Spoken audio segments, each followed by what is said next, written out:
Gale nearly got a flick on that.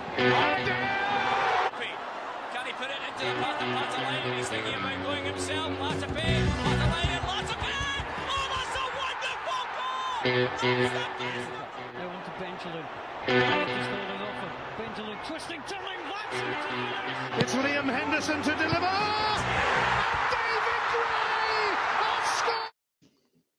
Hello and welcome back to Down the Slope. We've not quite got a full house, but we got three of us and there was 3 points at the weekend. Craig, bang, Celtic pumped. How are you feeling? I am all good, mate. All good. Delighted to tick them all off in one season, Aberdeen and Celtic Park. So all good. Nice. Am I right in saying, is that every single top flight team you've seen Hibs beat them?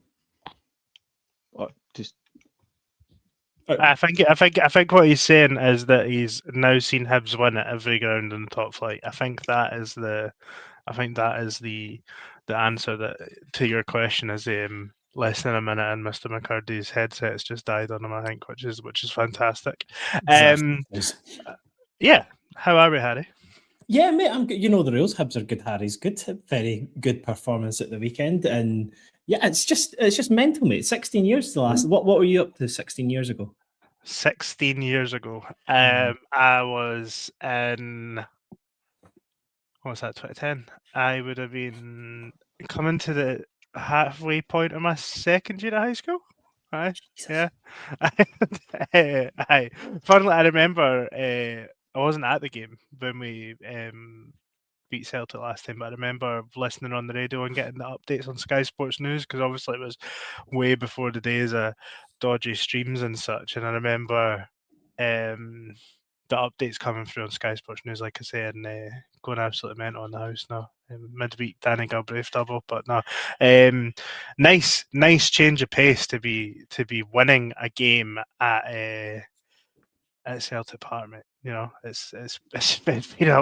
feels like probably the only thing we've not spoke about since we started the pod. You know, to kind of done everything. Of course.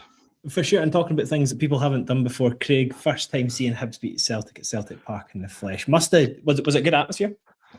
It was, mate. It was bizarre because Celtic Park was actually fairly buoyant compared to what I thought it would be. I think once you got a lot of that. Do you think a lot of that had to do with the Rangers score coming through as well? Oh, definitely. You knew when there was a goal, put it that way. Like you definitely knew when Livy had scored both times. But the place was bouncing, to be fair, at the start of the second half. But I thought we stood up to fairly well in the end, obviously, and things went our way, and we got the win in the end. So happy days. Aye, and let's go back to the start of the game. We've got a couple of comments actually to rattle through first. Hello, John McGlynn. We appreciate you as always. He said social media is fucking they don't like it when they lose. Have you got any personal highlights of the meltdowns that we've seen? I've seen one of them. A Celtic fan calling out Jamie McGrath for the audacity of beating Celtic and handing the lead to City rivals Hearts. So fair play to that bedwetter. That was good. But any meltdowns you've seen that was particularly satisfying? Yeah, like the one basically said how he's like let Ireland down and stuff. Like that was a personal highlight. I actually can't think of many other. I've not seen much. To be honest, my sort of Twitter has been full of Rangers fans and meltdown. And depending on their angle, I think rightly so, to be fair to them. But yeah, it's too many Hibs fans probably of the opinion of you and Craig of a couple of weeks ago for my liking, to be honest with you boys. Nah, listen, we were all having a bit of banter, but like I honestly see the last time we played Rangers and then the game at the weekend there, as soon as the game started, like it just completely goes out your head. Like even like honestly the context of the league completely evaporated from my head, and it just felt like a normal game and you were just wanting Hibs to win. And it was brilliant to see. By the way, there's been no bigger meltdown than the Celtic board as well, appealing that red card. Come on. Come on. I know we'll probably get onto it, Harry, as well, but maybe we should just get the elephant out of the room. Anyone that even has a second doubt about whether Hibs should have or shouldn't have won that game yesterday is a fucking loser. Like, do you know what I mean? Like, I genuinely, I would just like look after yourself. Do you know what I mean? Look after yourself, and what happens elsewhere happens elsewhere. But if the worst happens, that's not the reason. Do you know what I mean? And Hibs are still in a position to compete and fight for Europe. The way the cup draws have went and the cup results have went, there's no guarantee that fifth place is going to land a European spot this season. So Hibs have to be fully focused on ourselves and trying to catch Motherwell, and then whatever comes from there as well. So a tremendous 3 points for Hibs, and it shouldn't be spun, but in any other way. And I'm kind of getting that whole a result for both sides of Edinburgh. Fuck off, honestly, piss off. Agreed. I feel that's been pent up for a while, Ian, so I'm glad you got it out, my friend. But Craig, I'll give you the floor first. Team sheet. What did you make of it? There was a couple of changes, I believe. I think it was just one, was it not? Just one change. Oh, it's weird. Sometimes I swear one change makes the whole team like look different on paper. It was just Boylan for Scarlett, wasn't it? Yep. Yeah, just Boylan. I know there was a lot of comments on Twitter and stuff when the team was announced and Boyle was in there, but and vast majority of them negative, to be fair. But I really think like the Boyle season has been blown out of proportion in a negative way, and it's been made out to be a lot more negative than it is. Like the guy's numbers are good. His numbers are still good. Yes, his performances maybe haven't been up to the levels of before, but he's still been in the right place at the right time quite consistently this season and scored a number of important goals for us. And to be fair, I thought he was a couple of decisions away, key decisions at the weekend that he made incorrectly. If he'd made them correctly, I think he would be looking at it at a very different light. So I don't think he was miles away from playing well at the weekend. But so I wasn't overly concerned. I think he's still one of our top guys at the club, so I wasn't concerned to see him in starting until I know a lot of people would be different. But yeah. And you just talk to us about the first half. The first half is I thought Celtic started the game pretty brightly for sort of first five minutes or so, but when Hibs got settled into the game, I thought for the next half an hour we were well on top. Or not on top. You know, Celtic obviously dominated the ball, but we were causing Celtic problems. We were playing through their press really, really well. We were mixing it up well. I thought we used the goalkeeper really well as well, actually, in the sense that like we used him as a spare man to get out quite a few times. Chaiwa just sort of from the moment the game started, really took it by the scruff of the neck, and he was excellent throughout. But Hibs showed a real composure in our own half, and the defensive work that we'd done, but also on the ball to build up through the game. And I think up to the point that we scored, and then maybe even just after it, we probably had the 2 or 3 best chances of the game. Nicky Cadden had one that got blocked. Boyle had one where he has to slip Eldon in to go in one-on-one. We then score a fantastically worked goal. And then Boyle kinged a half round Schmeichel and should probably try and square it to Eldon or McGrath, and I think Passlack's at the back post as well. So I feel like in that first half an hour, Hibs were well worthy of having that 1 goal lead. And then from there, Celtic probably, I think after the chance where Schmeichel does well to stop Boyle going right round him, Celtic were probably on top there for the remainder of the half, and it was disappointing that they scored right before half time. But I actually think that 10-minute period before half time was the only point in the game that I was overly concerned. I've seen some people suggest otherwise about the second half, but I never felt under too much pressure in the second half. I think on the balance of play, a draw at half time was probably the right right scoreline. Sorry, I would suggest. I thought both those periods prior to and after half time were a bit sticky, to be honest. The 10-15 minutes before and after. I think maybe after's perhaps more on a atmosphere basis. I think sometimes watching it on the telly, it gives a different feeling to the game. I think maybe with the crowd being so behind them, and that doesn't translate too well over the telly. At the game, it felt like the momentum was definitely with Celtic, and it felt like they were was. putting pressure on at the start of the second half. But see, the only thing in the first half that frustrated me was I thought we started the game evenly the first 5 minutes, and then I actually probably thought we took control of it thereafter, and we were finding unbelievable joy putting the ball into the middle of the park and playing between the lines, basically through the midfield. The ball was going to Barca or McGrath, and then they were driving through the middle, or Chaiwa were driving through the middle, and then the ball was going out wide. And after we got the goal, and I would say pretty much up until the red card, I felt like we were guilty of trying to force it into the wide areas too early, rather than playing through the middle and then putting it into the wide areas after that. Because the wide area is clearly where we were getting the joy from, because that's where the majority of our chances come from, is by the ball in the advanced area going wide and then being put into the box.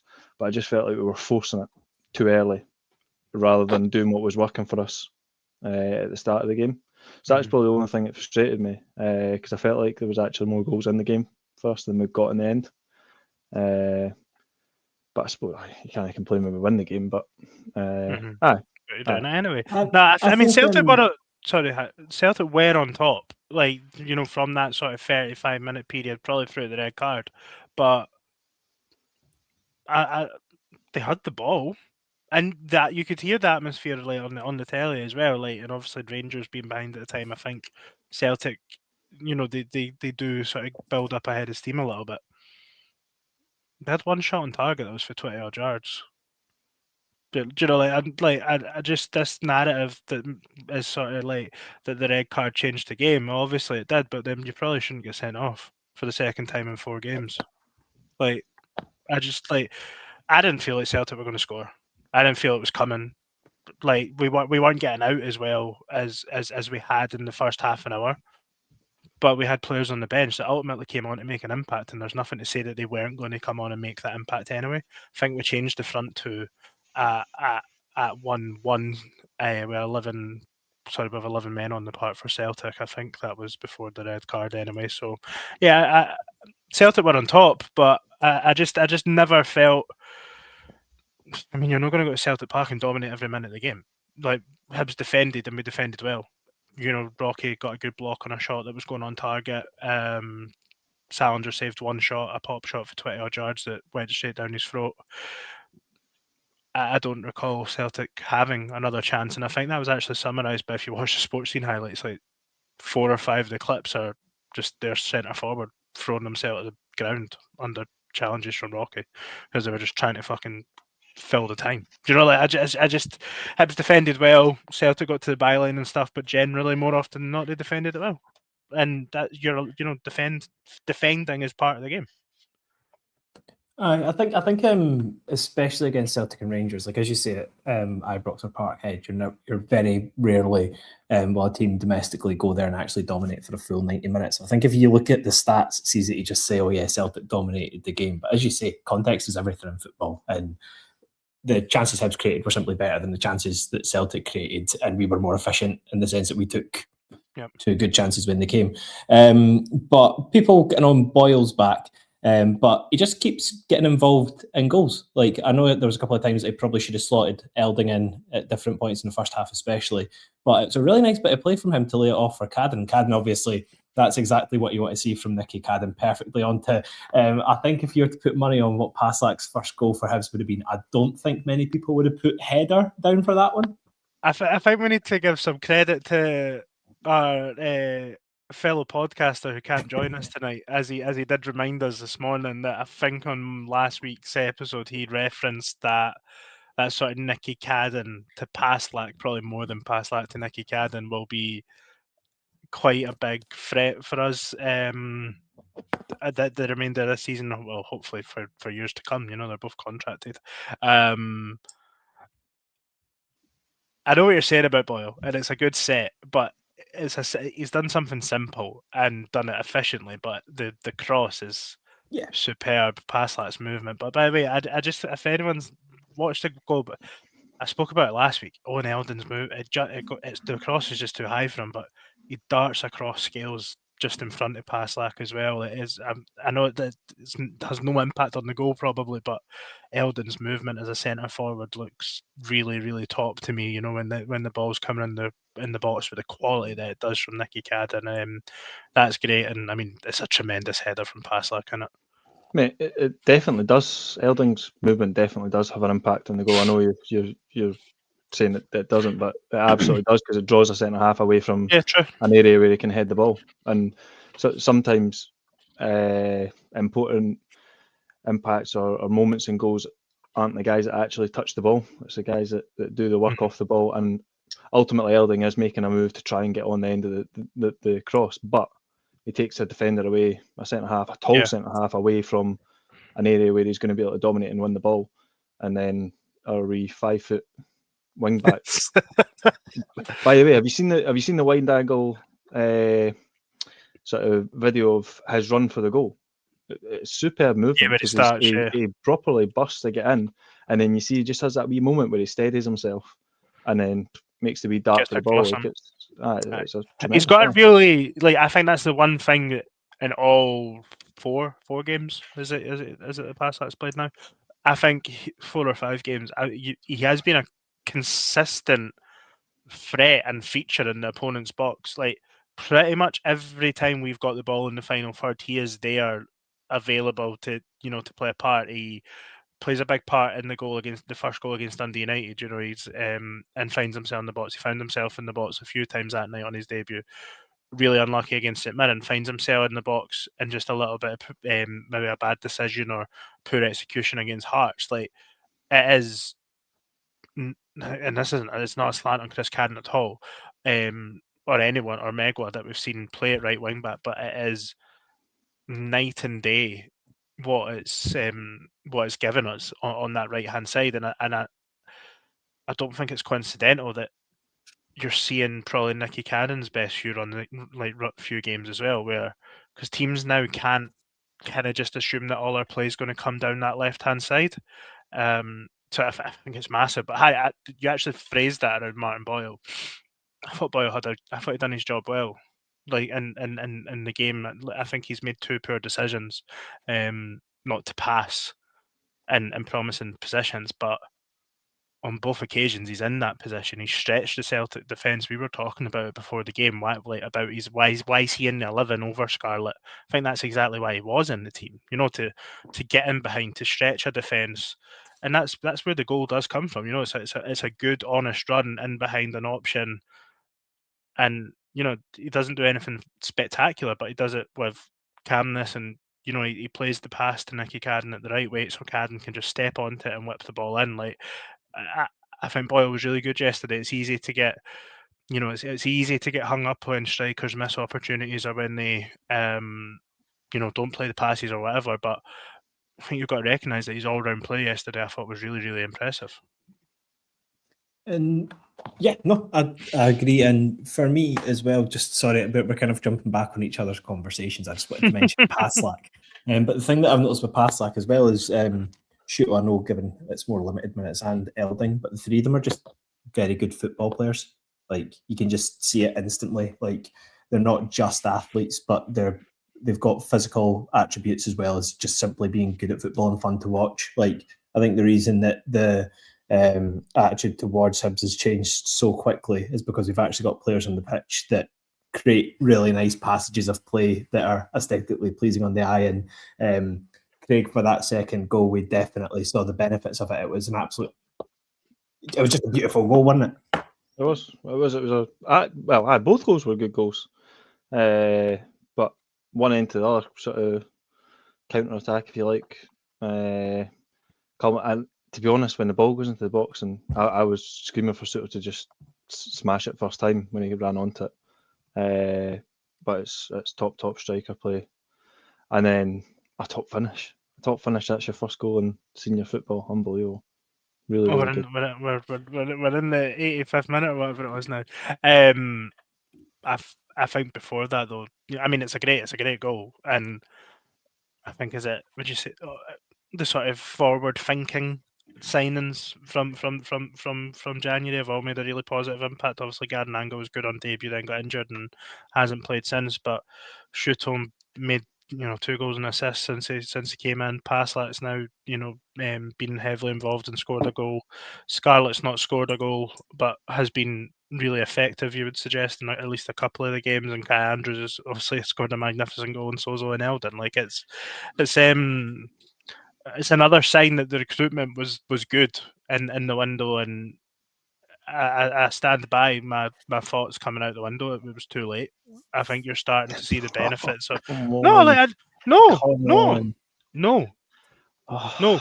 because it takes time to bed in 4, 5, 6 players into a new team. David Gray even mentioned it after the game. Owen Eldon's took a couple games to settle in. He's getting there. Like, I think if you can look, there's no. Like, I'm not suggesting that these players would have been it, but we tried to get Shooto in the summer. Like, could we? Like, I don't know. Like, it's frustrating. Wait, Ewan, just so I can jump in here, Craig, are you disagreeing that we should have got those players earlier in the window? I'm not disagreeing that you would hope to get them in earlier, but evidently it wasn't possible because they didn't come in earlier. If it was possible for them to get them in earlier, if we got them in earlier, we're likely still in the cup at this point. You know what I mean? Like, it's not even necessarily. Lads, it's not even necessarily. Oh, we'd still be in the cup, or we'd have done this in this game, or we'd done that in that game. Like, that's not the point. And it wasn't even meant as a negative thing. And it's just frustrating that you've limited. All it's done is just reduce the volume of time we've got to see these players, and it meant that they were getting brought in, and they've excelled at Celtic Park, but like, some of them are making like their first starts in derbies or like against Rangers, and like, I just think they came into a period of games that meant they had to adapt really quickly. And to be honest, on the grand scheme of things, they've done okay. We beat Dundee United, we drew with Rangers, we won at Celtic, and it was a last minute goal against Hearts. It's not the early, it's not the end of the world, but I think it's been really effective and good January business. It's just a little bit disappointing that they didn't come in until the third last day of the window. I just don't agree that it would have had any major impact. Certainly wouldn't have affected our placing in the league currently, because it only really made the difference in one league game, the Falkirk game, and in the cup game. Having new January signings in the door, that shouldn't make a difference because we had more than enough in the squad to beat like I say, but then I totally agree about that. But then you could also argue that if Shooto's available against Rangers, maybe he scores. Like, we will literally never know. I just would have liked to have seen. Look, at the end of the day, you want your business done at the start of the window. But my genuine point was, we appear to have signed good players that have been ready to come in and make an impact. So it's just a little bit disappointing that it took as long as it did. I can see your brother screaming in the chat. I think it's your brother anyway. It's just how January works. But mate, because you spend every fucking minute every day together. But it's just I just wish they'd been in the door earlier. But anyway, back to Sunday, Harry. Sorry. That's all right, mate. I don't really want to talk about negatives, so I'm not going to mention the goal we conceded, unless you want to talk about it particularly. I mean, I would just mention Barlaser. He's got to do better. He has to do better. It's his man. I've not seen. It's weird. All the highlight packages of the goal kind of cut away, so you like to the crosser, so you don't really see what happens after the ball goes wide, if that makes sense. So as the ball goes wide, Rocky is kind of actually more on Nygren, but as the ball comes in, Rocky's picked up, I think, the centre forward. So it absolutely looks like Barlasser's lost him. It certainly looks like Barlasser's not tracked him, but I'm yet to see any angle of it that suggests 100% he's been sleeping. If that makes sense. It looks bad because obviously as he gets to the ball, he's half a yard behind him or something. But I think that is the biggest threat when you play at Celtic Park and Ibrox and stuff, Harry, because they will have a lot of the ball, so you'll defend your box. It'll naturally end up wide. And I would say generally in the game we defended these situations really well, and it was just disappointing, obviously, to not go in at halftime with the goal lead. But like we mentioned earlier, I think even though we had a couple of good chances, I think at half time Celtic were probably worthy of being level, if I'm being totally honest. Yeah, it was coming at that stage, and I think you're being a bit kind to Barlaser, to be honest. I think it's definitely his man to mark. Negron's the guy that in the entire Celtic squad is a goal threat at the moment, Mm-hmm. and I think he's just switched off. To be fair, I'm not going to slam him because I don't think it's slam worthy or anything like that, but I think he switched off and lost him for half a second, and Negron's got a yard on him and gets there first. And I think if he can get his body in front of him and just kind of halt his run, I think he gives either one of the defenders or the goalie a chance to come and get it. But at the game, there was a few shouts, and maybe the goalie could have come and got it. That was without us seeing it back at that stage, just with the proximity of the ball to the goal in the 6-yard box. It was kind of like, can he come and get it? But when I seen it back, I thought, to be honest, I don't know if there's much you can do about it, because it's one of these ones where it's flashing across, and I think the goalie has to stay put and set so that if it takes a nick, he's there to save it. Because I think if he comes and tries to go for it and then it takes a nick and goes beyond him, then it's his fault. So, as you nearly seen earlier in the half, I look. See, if I'm being totally honest, I think both goals in the first half are two really good deliveries, two really good bits of movement. Do you know, like it's probably super easy. You can tear every goal apart that Hibs concede, but we're not doing that for the goal we scored. Do you know what I mean? Like Celtic would say, there's no pressure on Nicky Cadden, Taneki's sleeping at the back post, Passlack gets ahead of him. Do you know what I mean? Like, Can I just throw it? I'm trying to keep nice positive vibes here, and Craig once again decides to slam Dan Barlaser. Honestly, I think he's obsessed with him. He's obsessed. It's ridiculous. Leave the guy alone, Craig. Leave him alone. But the one thing that's I think Ewan wants to talk about as a wider topic, but the red card itself is just so stupid in a modern day where you've got cameras at every angle showing things. Like, I know it's annoying if someone's tugging at you and pushing you. He's not even tugging at him though. The thing is, at set pieces, players will intentionally rile up and annoy players. I didn't see it there, but I'm just saying throughout the game, I wouldn't be surprised if at certain points he's like, try to wind them up. It's what players will do to try and distract them, put them off, etc. But as a grown man, why are you whacking someone? You can't just whack someone and expect to get away with it. Harry, do you want to take advantage of Liam not being here? I think it was like a defensive lineman trying to strip the quarterback of the ball. You know, just back like. Mate. It's, by the way, like like you said, I think Craig said, Celtic have appealed it. It's violent conduct. People will get confused by it, or not confused. People will get hung up on the fact, you know, he's no pushed him and it's not in his face. That seems to be the. He's fucking punched him. Like he's like kind of like a karate chop or something, but like it kind of looked like he had a closed fist as well. Like, do you know what the talking point is? The referee said he's seen it and he was going to talk to them. That's what Martin O'Neill said. The referee saw it and he was just going to talk to them. The referee was unobstructed 10 yards away. It's a red card every day of the week. Yeah, I mean, how much does an appeal cost a club? Because remember that Poch's got a game added on to his ban for a frivolous appeal, and it's never been done since. Fucking, they better add one on here. They'll know, but like, do you think that's just Celtic panicking ahead of the Old Firm game that they're not going to have trust in for that? So they thought, we may as well just try it. Can't really trust them anyway. So I think it would be even funnier if they were like, you know what, lads, we shouldn't have sent them off. And then everybody, when set pieces are taken, bang, get them knocked at quality. Harry wouldn't have that though, Craig. Get your elbows up, but then get your elbows up unless you're going to get caught. Exactly. Honestly, that's it. Like twice, Scarlett got caught. Not good enough. You need to elbow them with the ref seeing. Trusty could take some lessons. But one thing we've not really touched on, I know we've mentioned it a couple of times, but is there some defensive players you want to talk about? Obviously, when you go to Celtic Park, I know you did say there wasn't many clear-cut chances, but the reason for that is because, in fairness to David Gray, it's games like that he doesn't really get credit for. Very seldom do we actually get battered in games very often, and it's thanks to David Gray in the way he sets us up. Sometimes it leads to boring games of football, but games like that where you actually create good chances and take them at one end, like the defensive performance you put in almost goes under the radar.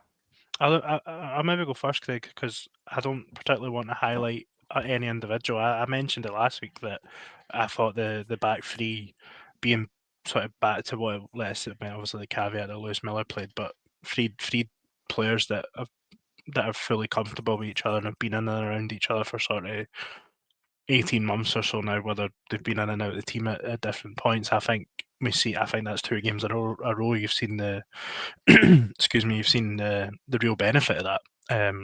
I don't know if any one individual stood out more than the other. I thought Rocky handled the centre forward pretty well, but then that's probably natural that you would think of Rocky, because when they're playing with one centre forward, then he's the one that's going to match up against that. So I thought all 3 of them were really good. Iredale and O'Hora. Do you know what I really like to see? And it's a sign for me that the defenders are where they should be. See, when the balls are trying to get whipped across the face of the sort of the box, and your wide centre backs are just in the position just to deal with. Whether it goes out for a corner, whether they hook it away, that's where they should be. Behind the wing back to cut off that sort of near post area. And we spoke about it at the start of the season. I thought that's where we were really, really lacking. Too many balls were getting across our box. It's not. It's not the easiest thing in the world to stop crosses, but what you can do is be in the position to actually deal with them when they come in. So yeah, I thought as a defensive unit they were excellent. Well, I will highlight one individual with Rocky. I thought Rocky was superb and he marshalled the Celtic striker. Unreal. The guy had no chance. He was just flinging himself to the deck and then to try and get penalties and to try and put the ref under a wee bit of pressure to make a decision when there was nothing in it. He was backing into Rocky every single time, and Rocky was strong, so strong. And then he got his foot in places when it was kind of settling. You're thinking maybe there's going to be a Celtic player run onto it. Rocky got his foot on and got it away.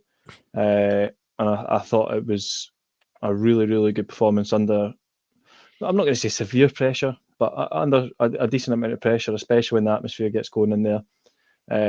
And he stood up superbly well to the entire game. I don't think he was probably not my man of the match, but I thought he was very, very good, and he dealt with a difficult striker so far in the league anyway since he's come in, and kept him very, very quiet and limited him to very little, bar one chance that the guy kind of got caught under his feet.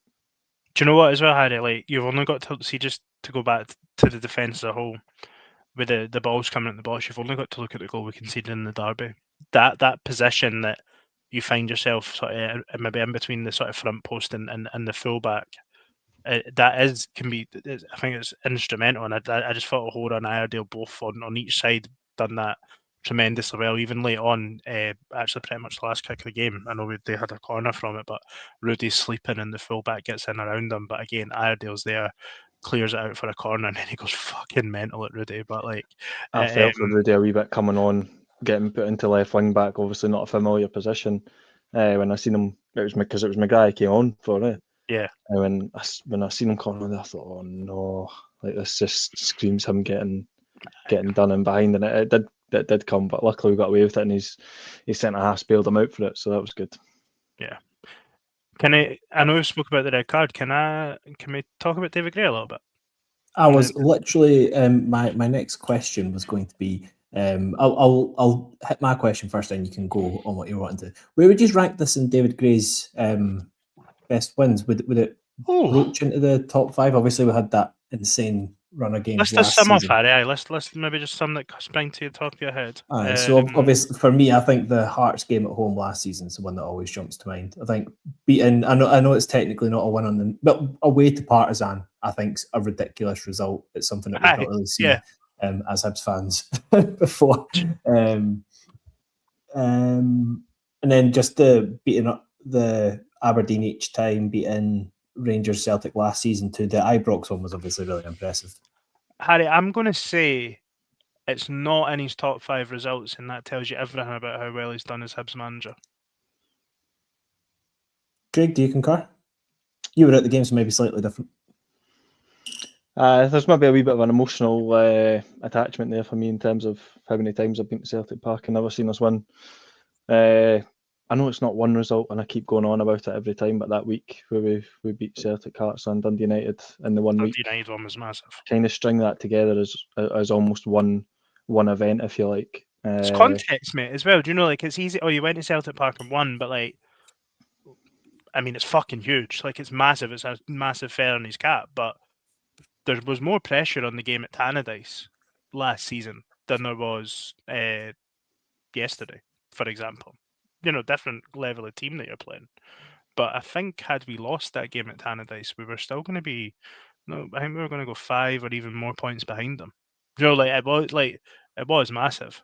Another angle of context that maybe makes this result even more impressive is the amount of pressure and how big Celtic viewed this game, because obviously in the context of their season it was an absolutely huge game. So this is one that they were coming into right up for and probably fully expecting to win. So I think that adds an extra layer of context to this one in terms of how big it is for us. My mind immediately went to the win at the Derby win at Tynecastle, the Derby win at Christmas, being 3-0 up inside 50 minutes. I don't particularly care what happened after that in terms of performance. I thought it was massive. The win in Partizan, the beating the kind of week that Craig mentioned, the Celtic game at home as well. And again, I think the context around that was different.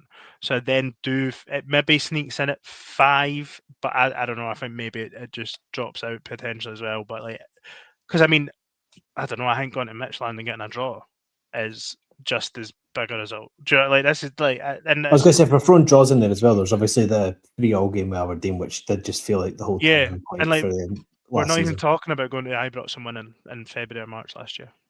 Like, it's I think I've seen saying that he's the first Hibs manager to win at Pittodrie, Tynecastle, Celtic Park, and Ibrox in their tenure as Hibs manager since Eddie Turnbull. My God! Like,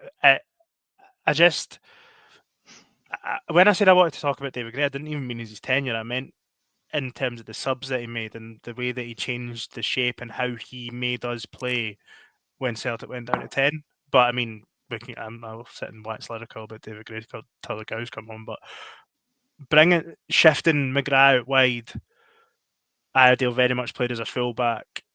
Positive subs in the sense that it was Campbell and Andrews that came on to try, give us that fresh energy in the midfield. And I thought when Celtic went down to 10 men, we used the ball fantastically well.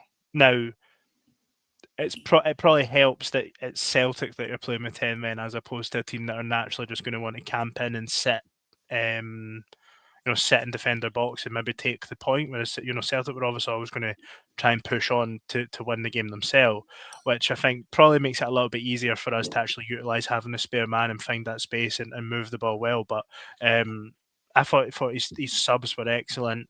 He sort of, the camera cut to him a couple of times on the side, and you could see him really emphasising to get the ball wide and to really stretch the pitch and really dominate that sort of the space in terms of having the extra man, and it was epitomised with the winning goal. Iredale getting up on the outside with Jamie McGrath finding a decent, not a fantastic ball in the box, but a good ball in the box, made excellent by Soto, and then the other sub being right up on the edge of the box and pop it in the back of the net. I thought his subs were excellent yesterday. I even thought bringing Soto and Scarlett on when he did it 1-1 made perfect sense as well. A freshness up top. We'd really struggled to get, I think, to that point in the second half, we'd really struggled to get the ball up the pitch. So get your two biggest strikers on the pitch, try and hit them, try and pin the Celtic centre backs and get up the pitch a little bit. And it's obviously the sending off came quite quickly after that, but so you don't really know exactly how big an impact what made the bigger impact. David Gray's changes, the red card, pick your poison. But I thought he got it spot on yesterday. Spot on. Yeah, I would agree. I thought the subs were nice and positive. I think when you see the opposition team going to 10, you always just want to see your team, even if you don't manage to get the winner, you need to have a go for it and try and play on the front foot a wee bit more. I thought obviously it did have a massive impact because just apart from anything, we were seeing a lot more of the ball than we were previous to that, and it felt like more of us kind of trying to probe and find spaces. And again, I thought certainly the goal by Hooker, by Crook, I think it maybe takes a nick to go into Campbell in the middle, but like the first half and like pretty much all the success that we found at the weekend, I thought it was putting the ball into the middle and then driving through the middle and putting it out wide and then going into the box after that. I think sometimes it's more successful for us to play direct to the wings and maybe switch the ball quickly to our wing backs and quick to Nicky Cadden, quick to Passlack. But I felt at the weekend it was definitely more effective for us to play through the middle, draw them into the middle and then put out wide, particularly once they got the red card as well, obviously, because they've got a man less to kind of cover that with, and it's a massive pitch at Celtic Park, so you've got to stretch it, and that's how you expose areas for us to find space in. So yeah, no, it was good to see positive changes, and definitely there was a bit between the teeth to go for the win. They weren't content with just sitting on the draw, which I don't think you could be blamed for at Celtic Park if you were to go and see the opportunity for a point and kind of try and take that. But I thought we took the risk of leaving ourselves a tad more exposed at the back, and going for it, because I think probably everybody acknowledges that even when Celtic are down to 10 at Celtic Park, it's still a pretty difficult task to go and for vast majority of teams in the league anyway to go and get a winner. Quite often you're still expecting Celtic to go and win the game themselves. So yeah, positive all round that we went for it. And just before we move on from the game, if you can't pick a man of the match, because I know there were so many good performances, if you can at least pick... I can. Oh, are you in the same boat, Craig? Absolutely, Chaiwa. And that's Chaiwa 2 weeks in a row for me. I've really, really impressed with his form recently. Not just his energy, but his quality on the ball too. I thought his quality driving forward with it at times. He was pivotal in the first goal. And he just looks like one of these guys that's so difficult to get the ball off him. He has such a positive knack of winning 50-50s and winning wee battles in the midfield where it's kind of up for grabs for anybody, and always just managed to get his foot dug in there enough to get the ball into his path. Like I say, he was driving with the ball superbly well. A number of touches of just quality. When the balls, I remember one where the ball was coming down out of the air and he just took like a first time touch that almost like sweeped it into his path. So yeah, I'm really enjoying Chaiwa, and I think maybe from a personal point of view for him, Mulligan being out of the team, I can't remember, I'm stealing somebody's point off of Twitter, I did see them tweet it, but it was JD Hibs, that's who it was. Mulligan coming out of the team through injury has actually probably been a positive thing for Chaiwa, because it's allowed him to get more minutes, and I think maybe there's this acceptance that there's maybe only one space for that type of role. It's either Chaiwa, Mulligan and Barlaser, and then obviously you've got McGrath a wee bit higher up, but yeah, it's good to see him in a positive vein of form. And I know you've just said that he was your man of the match, William, but is there anyone we've not discussed yet that you want to give a mention to? I don't think so, mate. No, like as a team, they performed really well. They thoroughly deserved to win the game. They defended well. They took 2 chances. They took 2 opportunities with real quality. Limited Celtic to 3 shots on target in 90 minutes at Celtic Park. Like, fair play. Massive fair play to them. They've had a barrel load of criticism this season from our fan base and the media about being inconsistent and maybe not getting the big results and stuff. Well, that's a big result. It's 2 wins on the spin. We're going into 2 games that against 2 of the lesser teams in the league, so we have an opportunity to really kick on here, and hopefully they take it. That's the big thing for me. They've come out of that's us out of that really horrible run of fixtures that we spoke about from like the middle of December through to now, and I think there was a bad week and nobody likes losing derby games, but I think generally speaking, we've come out the last couple of months in a positive place. Some really good, exciting players in the squad now as well.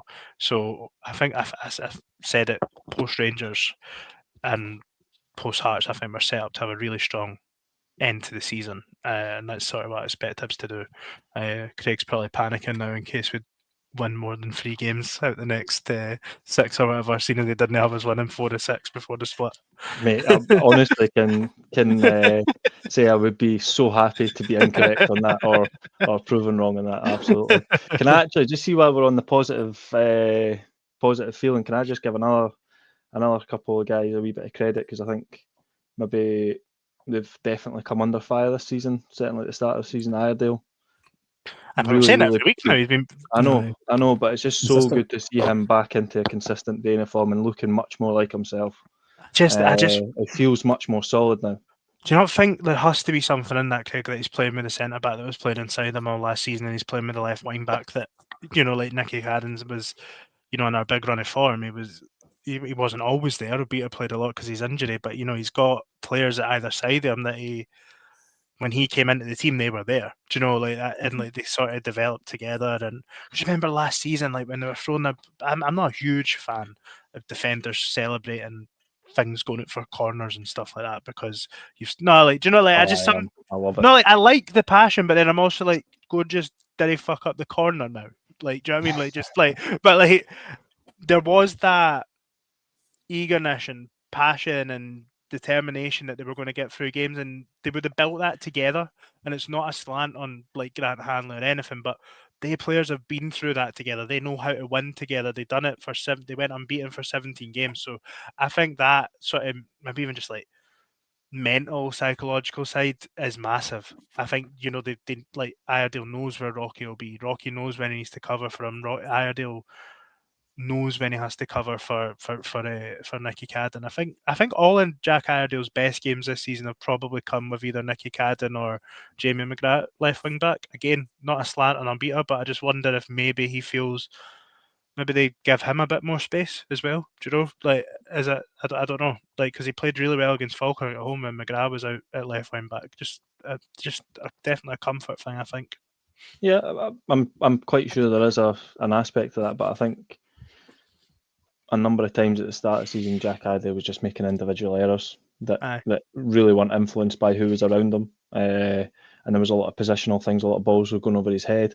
One, ironically, at the weekend did, and I thought he was a bit out of position, but he recovered really, really well. It was in the first half, and he got back in and made a tackle, and we got the ball back. So I suppose if you do get caught out, the recovery is important as well. But no, it's just good to see him back looking like himself, and that's one that I want to shout out. And another one as well, Passlack.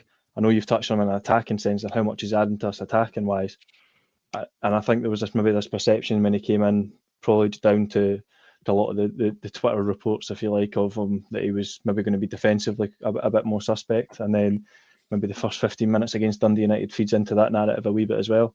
But I think pretty much every game out with that first 15 minutes that Passlack's played, I thought he's done in a defensive sense superbly well. At the weekend, I thought he marshalled Taneki, I think it would have been, that was on his side, very, very well.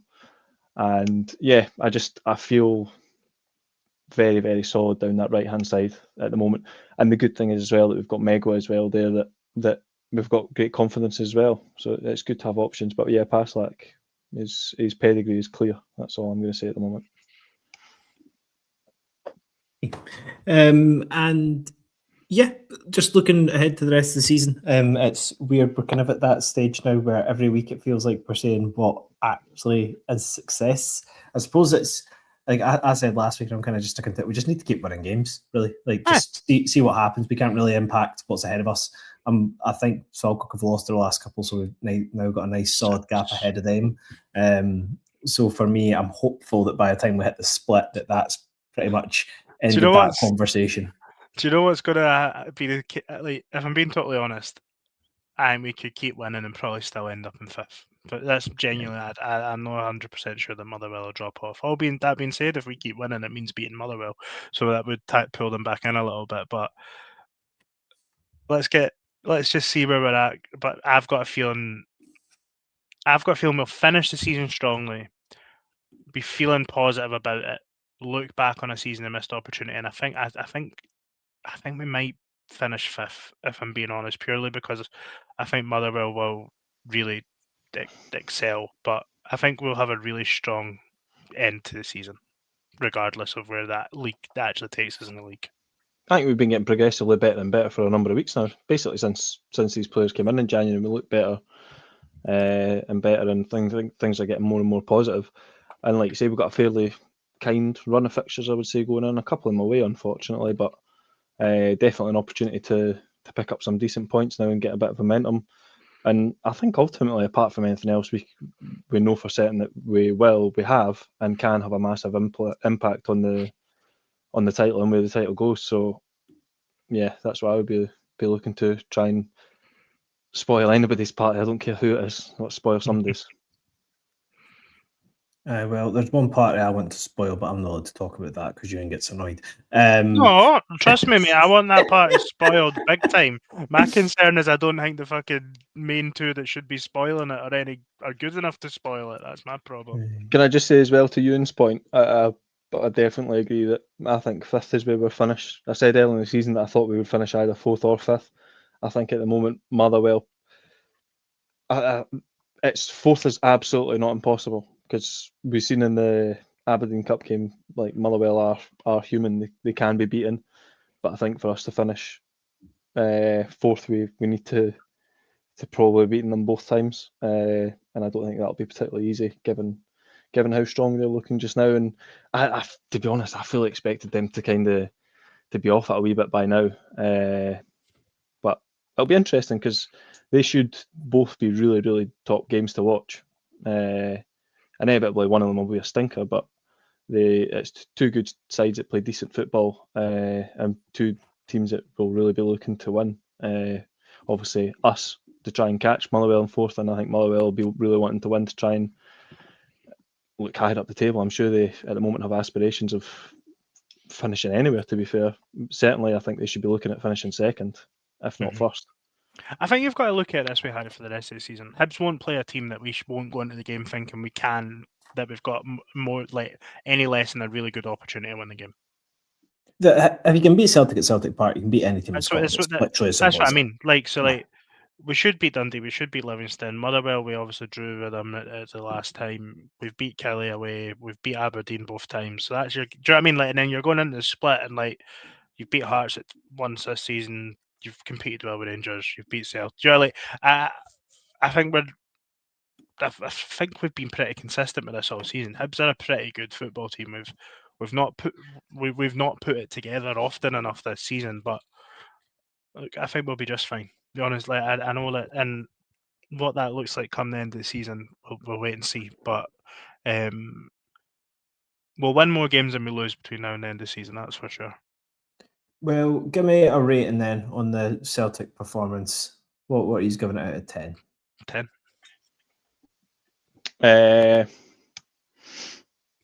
I'm not giving it a 10 because it absolutely wasn't perfect. 8.5. Feel 1.5 off. I like it, Craig. I respect that. I'm giving them a 7. We should have done better. Should have kept it clean. I'll give them a 9. As Craig's, I reckon, like, you've not won there for 16 years. Ibrox 3-0, Ivan Sprill hat trick. That was a 10 out of 10 performance, because that's just. But we were really fucking good then. Like, yeah, exactly. So that's a 10 out of 10. Anyway. We've been chatting too much, and we've got some wonderful listeners who are in the YouTube comment section. So if you want to see your wonderful YouTube name pop up on video, like so, hi J-Star, comment, join us live. But J-Star said, do we think Nicky Cadden, that is, stays in the team when Jordan Abita is fit? Don't unclick my thing. What's happening? Sorry, I didn't mean it. That's all right.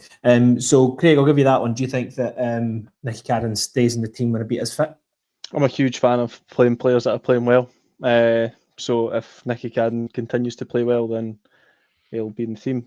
To be fair, I think we've all kind of said that if Nicky Cadden is contributing anywhere near his top level, then he's going to be verging on transformational for us as a side, purely just down to his delivery. You've seen it the weekend, you've seen it against Dundee United. If he starts bringing that delivery on a consistent basis, it's massive for us. So definitely at the moment, yeah, absolutely, he stays in. And we're also going to use this to help piece together the team lineup. So we've got Nicky Cadden now at left wing back. Ewan, we've got from Mikey. Photo Horror was excellent again. He's just so consistent. Rocky and Iredale. So the question I pose to you is, if we've got every centre back at the club fully fit, are you starting with a centre-back trio of Rocky through the middle, Hora on the right, and Iredale on the left? I think so, mate. Aye. I'm not going to labour the point. Yes, I would. They have earned the shirt. Doesn't matter how they got in, and they're playing well. So yes. Nice. And then, all right, so we've got our back four all sorted. This is going wonderfully, guys. Craig, Joe Capaldi said, next week's team versus Dundee picks itself apart from the front two. Time to give Shuto a starting berth. So give us the attack, Craig. Give us the front two, as Joe said. First of all, I agree with Joe. I think the team pretty much does pick itself and is going to be the same, I would say. It's difficult. Do you know what? It's getting difficult because we do have so many options, and I wouldn't be complaining to see any. I wouldn't even be complaining if Ewan came back in. But I would probably be inclined to start the same, to be honest. Boyle and Elding. I think Boyle gives you way more than he gets credit for, and he stretches teams really well. But I also wouldn't be complaining if Shuto started instead of Boyle. It would either be Boyle and Elding or Shuto and Elding, one of the two. And I'm forgetting about Scarlett as well. I forget the guy even exists, which feels harsh to be not starting him, because I honestly, whenever I've watched him, I just think the guy's got class. So, positive to have options, and I'm glad it's not me that's picking it. Right. And Ewan, I know that you are our resident believe, achieve, congreve, but I do think Jason Ladd makes a good point. At the start of the season, everybody was absolutely hammering Dundee, expecting them to go down. Essentially, the season that Livingston's having, that's what we thought Dundee were going to kind of muster up. And fair play to, I never thought I'd say the words fair play to Stephen Presley, but he actually has got a bit of a tune out of the squad that he's got there. So it's definitely not going to be an easy game. No, it won't be, but it's a game that I think Hibs will win. I think we're better than them, similar to St Mirren. We're a better football team than them, so we'll beat them. That's sort of where my head's at. We'll win, and I think we'll keep another clean sheet. Dundee have got some good players, like that, or at least some interesting players. You know, like Simon Murray's a threat. Congreve's went right off it a little bit, but the other boys kind of came into it that got fouled for their penalty at the weekend. Yogan, I think his name is, maybe. He sort of looked a little bit more of a threat for them recently, but and the boy Ethan Hamilton's had a pretty good season all round and has now started scoring rakers every other week. So no, it'll be a tricky game. I do agree with Jason, but I think Hibs will actually come out fairly comfortable winners at the end of it. Nice. And Craig, for your striker headache, Mikey makes a very good point. Verona, we need him for one game. He's got a city he loves to play, and it'll get him back in form for you. Let's make it happen. Can I just go back to the striker point? Because I was really interested. I'm glad, Craig. I wouldn't have any hesitation about playing Boyle again. I think Shuto's looked really good off the bench in moments. I think he's taking his two goals well. Lovely assist. Just keep giving them just keep bringing them off the bench for that like momentum and that sort of like excitement. I think sometimes don't break something that's not. Just I don't know. Keep him on the bench and just keep him coming on for half an hour. I think he's fresh. Everyone's excited. Like, he would probably be my third choice partner for Eldon at the weekend, if I'm being honest. Sorry, Craig, can I just throw it that you nearly dropped a generational? I know, if it's not broken, don't fix it. That would have been so good if he'd actually followed through with that. But yeah, I get what you're saying. I think one thing we've learned though is let's stop bedding these players in. Let's just start throwing them in and letting them play competitive football. That's what I've learned from January. It seems to be working well with the players that we've signed. So if we make any marquee signings in the summer, I hope they just actually get. I think there's a necessity though, isn't there, in January? I think in January, if you're bringing in 5 or 6 players, that's for a reason. Do you know, like that? Like whereas in the summer, you would like to think you've got. Well, you would like to have thought you'd have longer to settle them in as well, though. But like And No, that's not my according to final. Craig. You need to get them No, on the just last day window and deadline make him day. happy. Aye. Yeah, no, yeah. There'll be a massive surge to get Shoot on the starting 11 as quickly as possible, but I'm just gonna hang fire on it a little bit and let's just keep him coming off the bench and popping up with goals and assists and stuff. I don't think we need to rush him into the starting 11 if I'm being honest. It'd be interesting dynamic to see behind the scenes with that one, because I feel like he'd be the guy that's. I think he'd be humble enough to be happy to come off the bench and just have an impact, but at the same time, he's a professional footballer. He'll be wanting to start now. I think he'll be. He seems as Maybe. if he's fit enough and ready enough to go. So there's maybe a wee bit more at play just in the starting 11 for Gray in terms of keeping guys interested, or not keeping them interested. Maybe interested the wrong word, but keeping them satisfied and happy and hungry and maybe giving them a start at the weekend, and perhaps, I don't know for certain, but I'm imagining that their pitch won't be in great nick given the weather they've had the last sort of month or so. Can it? So it might be that the ball might be in the air more than it's on the deck, and maybe that does play more into the hands of playing Shuto than Boyle. Well, on that happy note of the wonderful weather of Dundee, Craig, give me a score prediction, and if you sit on the fence, you're not allowed on the bus. I feel like I got last week's right as well. I think you can't did, remember mate. You said exactly. 2-1, I think I said 2-1, so to shut your face, I think that's maybe like 3 or 4 that I've got right recently.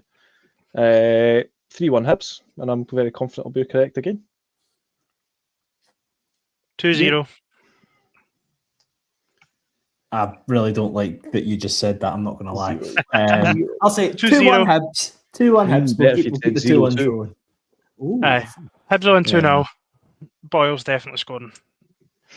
Boyle's definitely scoring. Any goal scorer predictions, Craig? You got 3 goals. Garananga's going to get one. I picture him coming off the bench and getting a header late on. And I think Shuto will score again, and Jamie McGrath. Get your money on that, ladies and gents. That's the super sub set at half. But says I'm very, very rarely wrong. So there you go. And we can't wait to see Ethan Hamilton's consolation goal from 42 yards out as well. That's going to be a corker too. But as always, thank you, John, for at 8 to be Dundee after that game. Sorry. Well, thank you everyone for listening, watching. We will. What are you wanting? I made one request to have a wider conversation about something, and you promised me we were going to do it. About what? The state of some of the decisions in our football league in the last week or so. If you want to, you can go for it. Okay. Well, you clearly don't want to engage in it. I said that earlier. I said that halfway through the episode, and you didn't take the opportunity. So well, you said I thought we were saving it till the end to get all the. I just think it's a topic of conversation just now that people. I think I actually don't think Hibs have been impacted by any particularly glaring decisions for a while, off the top of my head. But some of the decisions, and the reason I want to talk about it is because I think it will impact us at some point. Some of these decisions that have been made in the last, I don't even know, 3 weeks, 2 weeks even, it feels like the volume of red cards and just blatantly, I'm not going to say blatantly wrong, but interesting decisions, I just think it's really alarming. I don't understand how you can say someone's denying a goal scoring opportunity at the halfway line, but when someone's about to hit a shot at the edge of the box, it's no. And it's it baffles me. I don't think the Falkirk boy should have got sent off last weekend against Dundee United. I think the Livy boy definitely should have got sent off yesterday for the tackle late on. Some of these decisions are mad. Mate, they're getting just about everyone as wrong as they possibly could. To be honest, the Motherwell one against Aberdeen, the second red card that they get is an absolute joke.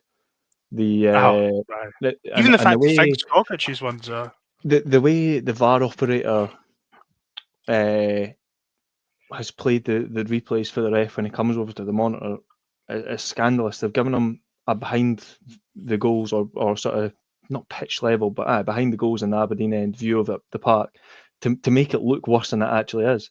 If they give the wide TV angle lens view of the park, you can clearly see there's two covering defenders coming in.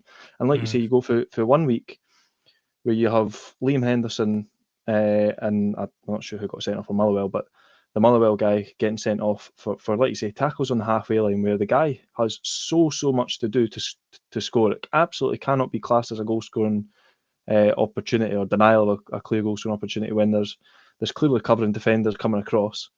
It was one of them was Paul McGinn, and actually Paul McGinn said that if he didn't catch him, he was hanging his boots up.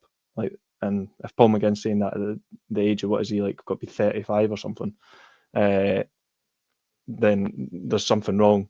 And then you go for these two, to the one against Rangers at the weekend there, where the Livingston guy clearly denies the Rangers player having a shot right on the edge of the box. Absolutely should be a free kick and a red card, and they do nothing. And what's frustrating me, sorry, I'm jumping right on your rant here, and I'm going for it 2-footed. But what's annoying me is there's been this culture amongst the referees at the moment, certainly since VAR's come in, but I feel like I've noticed it particularly recently, that they are hanging off making their decisions because they know that they've got the backing of VAR there. So rather than the referee having the balls to actually make the decision on the park and try and get the correct decision, they're just going, well, I'll give nothing, and then if I'm wrong, VAR will pull me up on it. And I just think, you're the referee. You're the guy in the park. You make the decision. You're the one with the whistle. You decide. And if you are blatantly wrong, then I'm sure it would get overturned. And as long as we're following the rules that have been set out, and if it's a clear and obvious, that's when they're going to get involved. Then go for it. But this nonsense of referees just avoiding making a decision is so frustrating. There was obviously a full calendar. Sorry, Hannah. Did you want to say something? There was obviously 6 games in the league at the weekend. 5 red cards. The only game that didn't have a red card was the Hearts game. And then there's 2 cup games during the week, and there's 4 red cards in them. Like 9 red cards in fucking 8 games. It's just I'm not. Look, if someone's drew a red card, they're drew a red card. You know, like that's. But like, how so many of them are just objectively wrong. And like, I don't know if you have listened to the VAR review from they just released it on Friday, I think, for January and February. Like they said, like the Tavernier brought the Kilmarnock player down. He was running in 1-on-1. They basically turned around and said that it wasn't a clear and obvious error because he didn't have control of the ball because the ball was in the air, but he was running through on goal and would have clearly got to the ball and been in on goal. So again, how just because the ball's in the air, how is that different from someone having like the ball at halfway line, but because they've had a touch, like it just, and then like Trusty gets sent off at Tynecastle, and the rationale behind that being is Kabori's going to have he's going a bit wide, but he's going to have the opportunity to shoot a goal. So then how is Mikey Moore, who's in the process of hitting a shot? Is it like and we're getting, like I say, I can't off the top of my head think the last time that a big bad like obvious decision went against Hibs, but like it'll come. Do you know, like because it's happening in almost every game. Do you know, like my thinking is, before VAR came in, I said that football will be less entertaining and will be a worse sport to watch because of it. And I think that has massively been proven. I think that you're right, that referees quite often hide behind VAR. It's pathetic. I think as well that subjectivity needs to come into it. Because, for example, if Kabori's through on goal, that's not a goal-scoring opportunity. The boy's a fucking huddy. But, yeah, no, I think that VAR, the money would be much better spent if we scrapped VAR and put the money into making referees full-time and actually gave training to equip referees to officiate games properly. It's been a problem our entire lifetimes, and I know every fan of sport says that their officials are the worst, and it's just something that's always going to plague sports fans. And I'm sure certain Celtic fans will think that the referee cost them the game this weekend. But officiating in Scottish football hasn't ever been good enough in our lifetimes, and I don't think it's purely down to the officials. Like I think exactly, like if you do a job full time, you'll be better at it. And the other thing I had another point I was going to make and I've forgotten it. I actually thought it was quite a good point, so it must have been that good. Must have been that That'll good. be why I forgot it. Can I see see even look, if you, by the way, if you want to tune off, just tune off. But let's just. I'm going to quickly run through it. If you've not seen them, just say you've not seen them, right? But so the Motherwell Cup game, and I don't know if I doubt you all have seen the Dundee United v Spartans one. The guy just sort of checks the Spartans players' run. But see, even the first Motherwell red card against that, do you think that's a red card? So he slips and takes him out, but the ball is clearly going into the goalkeeper's hands. I think that's wrong. I think the Aberdeen one's probably right because he sort of like studs up, takes him out of the midriff.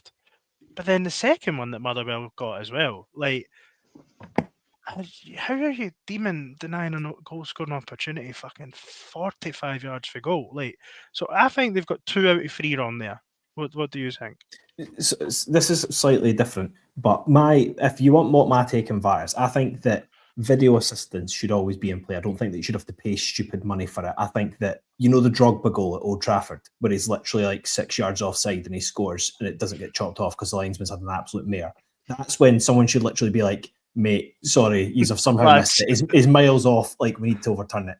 Not a single, like, out of We can't even VAR, get that right, though. Yeah, no, I know. Like, but see, out of every single VAR decision that's been made in Scottish football, I would say at least 85% of them, that's just me throwing a random number at Marsh, so it might be wrong.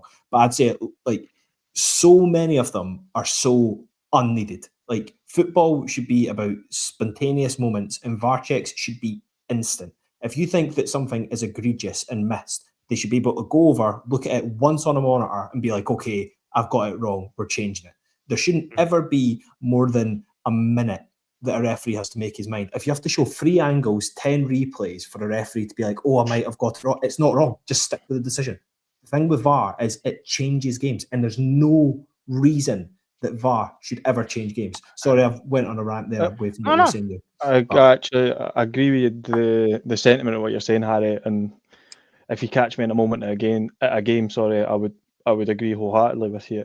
But I think probably the most important thing is that ultimately, like, it's the boring politician answer, but as long as you're seeing the vast majority of these decisions being correct, yeah, I think down at the end of the season, do, and 90% of the decisions are correct, and I don't think anybody would, or most people wouldn't really be too bothered, as long as it's not taking an outlandish amount of time. The time is secondary. The correctness of the decision is the number one priority. But you've just said with the Aberdeen thing, though. Sorry for cutting you off. Come on to say sorry. I was going to say the thing that's particularly frustrating just now is that they're getting so many of these decisions wrong. That's why it's such a big thing, is because they're getting these decisions wrong.